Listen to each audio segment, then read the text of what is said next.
bakit hindi mo Senator Lacson, Blue Ribbon, tinatawag si Yusek Bersamin? Bakit?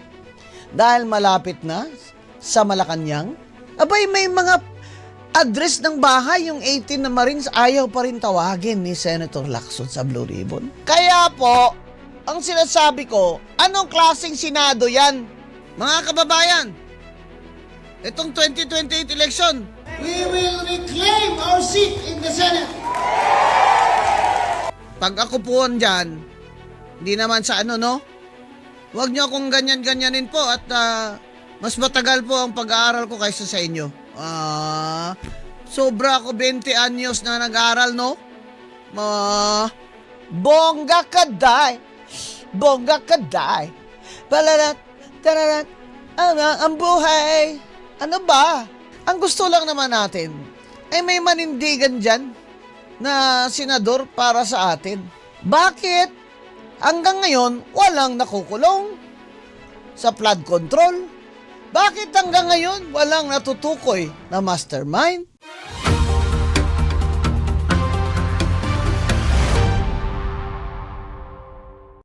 Minireview ko yung mga video ng simula nung nag-chair ng Blue Ribbon Committee si Senator Lacson, na, di ba, kinuha nila yan kay Senator Marcoleta nung nagpalit sila ng Senate President.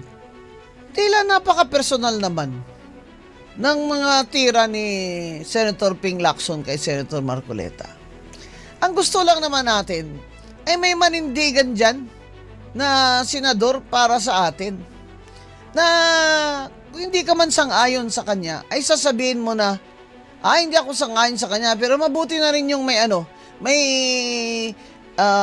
nagsasabi ng ibang opinyon o kaya batikos ng mayoriya, dahil yan po ang dapat ang dugo na nananalaytay sa ating demokrasya, na makakapahayag ang kontra-opinyon at ito'y papakinggan ng mayoriya. Pero sa Senado ngayon, nakaka-disappointed ang leadership ni Senator Ping Lacson. Sinasabi ko pong nakaka-disappoint because as the chair of the Blue Ribbon Committee, he is the one who has the duty. Siya yung may katungkulan na pakinggan ang minorya. Abay, kung ganyan naman, Senate President Soto, na pag nagsenador naman ay nasa oposisyon, hindi na pwedeng magsalita. Yan nga inaabangan ng mga tao na yung senador nila, kahit hindi mayorya, ay maririnig nila nang nagsasalita para sa kanila. Kaya gusto ko, pakinggan nyo itong privilege speech ni Senator Rodante Marcoleta na tungkol sa binigay nila isinumite na minority report sa Blue Ribbon Committee report ni Senator Lacson. Kasi tinatanong ni Senator Marcoleta, bakit hanggang ngayon walang nakukulong sa flood control? Bakit hanggang ngayon walang natutukoy na mastermind? Nilabas sa minority report, ibig sabihin, report yun ng mga minoriya na senador, ha? Yung mga Senator Bongo, Senator Bato, Robin Padilla, Senator Amy, ganyan, no? Nakalagay sa Senate sa kanilang minority report ang mga rigged biddings, yung mga nakita nilang ebidensya ng massive corruption sa DPWH, ang mga ghost projects at substandard flood control projects na ilang taon na tayong niluloko nitong ating mga congressman na magnanakaw at mga kasabwat na DPWH at kontraktor. Yan po ang ibig sabihin ng minority report ni Senator Marcoleta, pero ayaw siya pakinggan ni Senator Ping Lacson. Nakita ko sa TV, sabi ni Ping Lacson, Mr. Chairman, ayoko nang makinig dyan. Ano ba yan? Kung ako pala dyan, magsalita ako, ayaw makinig sa akin, hindi na ako pwedeng magsalita. di dito na lang ako magsalita sa radyo. Di ba? Ano po bang ibig sabihin nun, Mr. President? Alam po ba ito ni Senator Lacson, yung Administrative Order number 29? This is something between the chairman of the Foreign Relations Committee and the gentleman from Tarlac and Pampanga, Mr. President. Hindi po, tinatanong ko po kayo. No, I don't know Administrative Order number 29. Oh, Mr. hindi President. po ninyo alam, sasabihin ko sa inyo. I don't Ulitin need to ko. know, Mr. President. I'm not interested.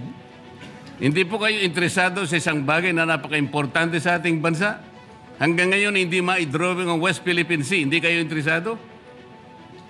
Hindi po ako rin interesado sa sinasabi ninyo. Maring hindi po kayo interesado sa Kasi, sinasabi ko. no, Ngunit ang sasabihin ko, interesado ang buong Pilipinas. Sapagat ito, dito nakasalalay po kung sino nagsasabi ng totoo. So ayaw po ninyong malaman ang totoo, Ginoong Lacson? Kasi po, Mr. President, ang ipapalabas na naman niya, yung China may karapatan dyan sa lugar na yan. Kaya ayoko na po marinig kasi ilang beses na po natin narinig yan, medyo masakit na sa tenga eh. Alam po Kaya ninyo, sinasabi ko po, ayoko na alam po ninyo, marinig Mr. kung President, nanggagaling sa kanya, Mr. President.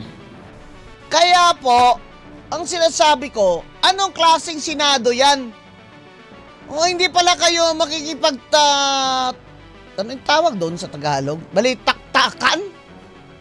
Ayaw mo na mag-interpolate? Kasi narinig mo na yan? Ano ba yan? Pwede ba yan mag-tantrum dyan? Ay, narinig ko na yan. Mr. President. Ayoko nang marinig uli yan.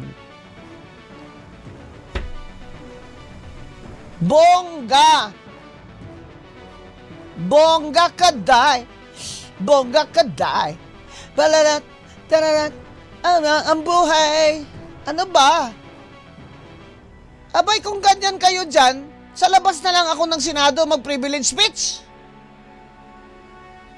Hindi malala. Makikita ng buong mundo na bawal palang mag-interpolate sa iba sa inyo dyan pag ayaw nyo ako marinig. Hindi naman tayo kailangang lagi tayong, kahit nga kung magkasama tayo sa partido, hindi tayo laging sang-ayon. Nakita ko noon, mga kababayan, yung mga senador. Alam mo, titingalain mo talaga eh. Napaka marangal na mga tao at babae. Walang bahid ng korupsyon. Sweldo lang kinukuha nila. Pinamimigay pa. Nung araw, inabot ko pa yan si Senator Salonga. Si Brad ko yan sa Sigmaro. Love na love ako nun. Senator Jovito Salonga. Kaya ang dami kong naging friends dyan sa Liberal Party. Dahil mayor pa lang ako, bata pa ako. Na-meet ko na yan sina Butch Abad. Dahil sa kay Senator Jovito Salonga. Pero pag nagsalita sila, makikinig ka talaga. At hinahayaan sila ng yung mga hindi sang-ayon sa kanila. They wait for their turn. Nag-privilege speech si Senator Marcoleta.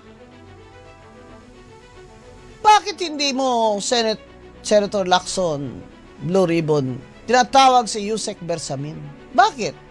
Dahil malapit na sa Malacanang? Si Yusek Bersamin ay Yusek sa Malacanang? O ngayon, may mga text na sinasabi pinapakita si Congressman Erice. Nagtitext sila ni Bongbong, ni Bongget. Tungkol sa pera. Sana, lalo naman pinatawag yan si Bersamin para may transcript. Para kung makikita natin demeanor niya kung nagsisinungaling ba siya.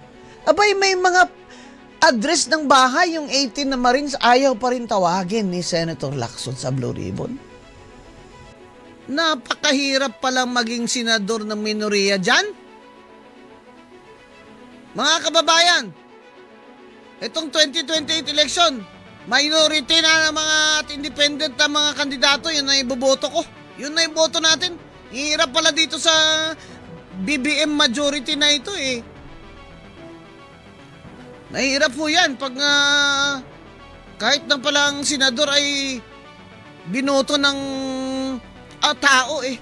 Ayaw nyo pakinggan? Pag ako po dyan, hindi naman sa ano, no? Huwag nyo akong ganyan-ganyanin po at mas matagal po ang pag-aaral ko kaysa sa inyo. Sobra ako 20 anyos na nag-aaral, no?